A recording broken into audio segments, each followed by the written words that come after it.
குட்டீஸ், இன்னைக்கு நான் யோனா கதை சொல்ல போறேன். யோனான்னு ஒருத்தர் இருந்தாராம். அவர் ஏசப்பா சொன்னாராம், நினிவேக்கு போய் எல்லார்ட்டையும் சொல்லு ஏசப்பா பத்தின்னு சொன்னாராம். ஆனா அவரு என்ன சொன்னார்னா, ஏசப்பா அவங்க கிட்ட போய் நீங்க ரொம்ப தப்பு செய்றீங்க, அதனால ஏசப்பா நினிவேயை அழிக்க போறாரு, நீங்க ஏசப்பாவை எதுக்கணும், மனம் திரும்பி உங்க பாவத்தெல்லாம் மன்னிப்பு கேளுங்க, அப்பதான் அழிக்க மாட்டேன்னு சொன்னாராம். ஆனா இந்த யோனா அவரை விட்டு விலகி போய் ஒரு கப்பல்ல ஏறினாராம். அதுக்கப்புறம் நினிவேக்கு போற கப்பல்ல ஏறாம தனுஷ்கு கப்பல்ல ஏறிட்டாராம். அதுக்கப்புறம் அவர் நல்ல கொரட்டை விட்டு தூங்கிட்டு இருந்தாராம். கப்பல்ல அடியில் இருக்க தரத்துல நல்ல கொரட்டை விட்டு தூங்கிட்டு இருந்தாராம். அப்ப எல்லாரும் சீட்டு போட்டு விளையாண்டுகிட்டு இருந்தாங்களாம். அப்பன்னு பார்த்து கடல் கொந்தரிச்சு சூறாவளியிலும் ஆரம்பிச்சிருச்சான்.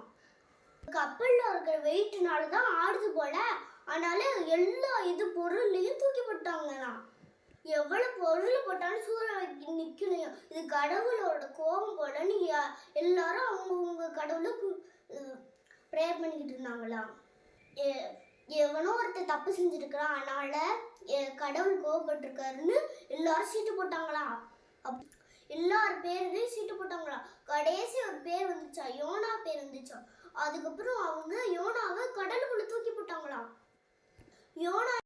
அதனால ஏசப்பா யோனாவை யோனா அங்கிள பெரிய ஒரு மீன்ல வான்னு திறந்துச்சு, அப்படியே உள்ள போயிட்டாராம். மீனுக்குள்ளேயே உள்ள இருந்து 3 நாள் யோனா அங்கிள் ப்ரேயர் பண்ணாராம். ஏசப்பா, நான் இந்த மாதிரி தப்பு பண்ணிருக்க கூடாது, உங்க சொன்ன பேச்சை கேட்டிருக்கணும்னு ப்ரேயர் பண்ணாராம்.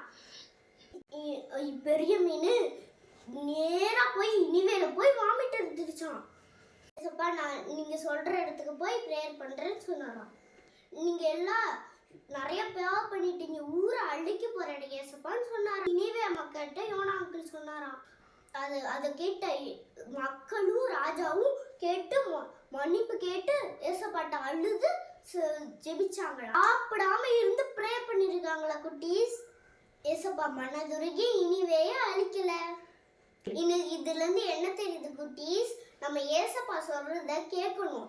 அதே மாதிரி அம்மா அப்பா இந்த யோனா அங்கிள் மாதிரியே ஆயிடுவீங்க. அதே மாதிரி நீங்களும் நினிவே மக்கள் மாதிரி மனது வேணும். நல்லா இருக்க குட்டீஸ் இந்த கதை.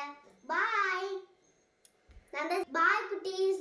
பிடிச்சிருந்துச்சா குட்டீஸ் இந்த கதை? நான் வீக்லி சொல்றேன்.